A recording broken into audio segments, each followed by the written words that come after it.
Kita ang hirap ng sitwasyon ng marami nating kababayan na nasa evacuation center.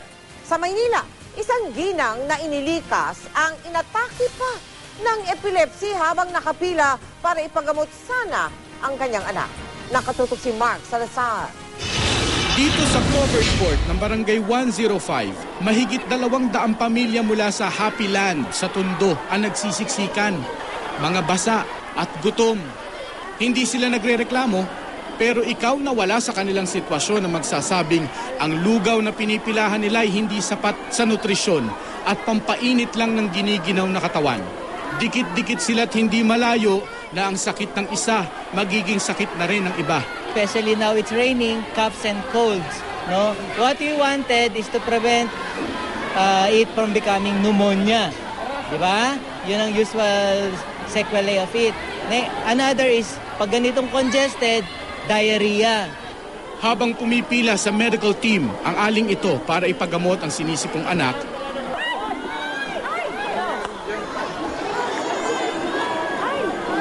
biglang umikot daw ang kanyang paningin at natumba kasama ang wala pang 1 taong gulang na anak na bumagsak sa sahig.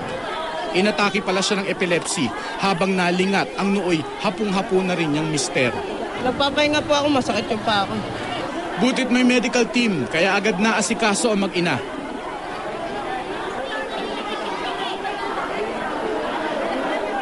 Sa mga evacuation center, inaabangan ang bawat bumibisitang tulong. Kanina, ang mayor nila ang bisita. Yung bibigyan mo ng linya, yung muna ang tatayo, ha? O, makatapos na lang kayo tatayo, pagtapos sa isang linya, ha? Ang mga taga-Happy Land ay binigyan ng malulutong na tig-100 bawat isa. Konting ayuda raw ito, hindi kampanya. Para financial assistance, siyempre na-dislocate baka merong gustong bilhin o kahit ano, di para natulong sa kanila. Sa isang evacuation center naman sa Sitio Damayan, Port Area sa Maynila, mga Koreano ang unang dumamay sa mga Pilipino at mga bata ang una nilang hinango. Feeding program, unang-una. Tapos, ang mga bagay na kailangan para maramdaman ng mga musmos na normal na ulit ang buhay. Kaya dapat bagong ligo. Maganda ang mga kuko na parang hindi naputikan. At binigyan pa sila ng lobong may smiley para ipaalalang may dahilan pa ring ngumiti.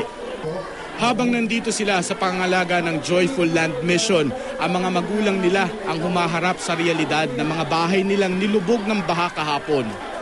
Habang matagal-tagal ring hindi umulan kaninang umaga, abala sila sa paglilinis ng mga bahay. Dahil masasabi lang daw na normal na ang lahat kapag nakabalik na sila sa kanilang bahay mula sa evacuation center. Mark Salazar, Nakatutok, 24 Oras. Maliban sa pagkain at gamot, problema ng mga nasalanta sa Masantol sa Pampanga ang masisilungan. Yung ilan kasi lugar na pwede sanang paglikasan, binaha na rin. Nakatutok doon live si Trisha Zafra. Trisha. Mel, sa mga oras na ito, bumubuhos na naman ang malakas na ulan. Dito naman sa bayan ng Apalit sa Pampanga, isa nga sa mga bayan dito sa lalawigan na binabaha rin partikular yung bahagi ng MacArthur Highway na nasasakupan itong bayan. Samantala, Mel, kumpara ng mga nakakaraang araw, bahagyang humina yung mga pag-ulan sa bayan ng Masantol sa Pampanga. Yun nga lang, tumaas naman ng todo yung baha. Dahilan para yung mga evacuee mula mahigit 200 kagabi, 800 families na ang bilang ngayon. Bahagyang nakisama ang panahon sa Masantol kaninang umaga, kaya naging posible ang pagtawid sa Pampanga River ng ilang mga opisyal patungo sa mga barangay sa tabi nito. Matindi pa sa pagkain ang pangangailangan ng mga inilikas dito na walang masilungan at matulugan.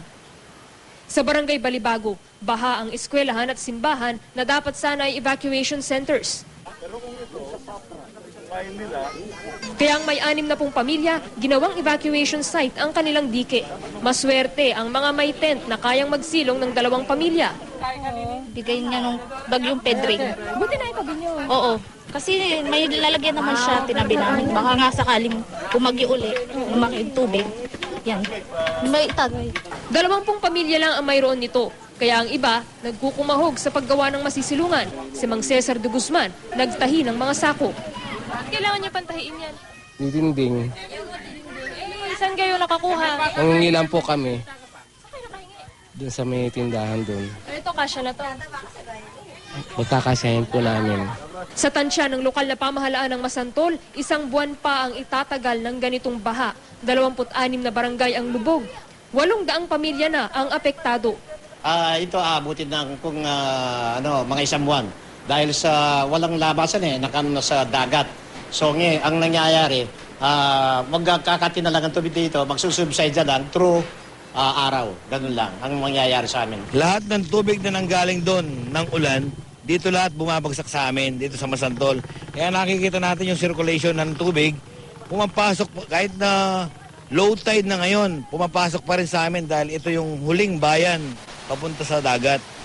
Ang iba, takot man sa ragasan ng tubig, pinipiling pakinabangan ng umaapaw na ilog. Iba-ibang isdang pang-ulam rin kasi ang nahuhuli rito. Hindi, kanina inuwi, medyo marami-rami ng konti. Kalahating balde. Mel, ngayong hapon sana magsisimula yung relief operations ng lokal na pamahalaan ng Masantol para sa kanilang mga evacuees. Pero yung truck na magde-deliver ng mga relief goods, partikular na yung mga bigas, ay hindi nakapasok sa bayan ng Masantol. Isa pa, hindi na raw makabili yung lokal na pamahalaan ng mga relief goods sa kanilang mga grocery dahil wala na rin daw mabili sa mga tindahan dyan. Ayon naman doon sa alkalde, sa mga gusto magpaabot ng tulong, may isa pang paraan, maaari raw magpaabot ng tulong sa bayan ng Masantol sa pamamagitan ng pagsakay sa bangka o iba pang sasakyang pantubig kung maganda ang panahon. Mel? Maraming salamat sa iyo, Tricia Zafra.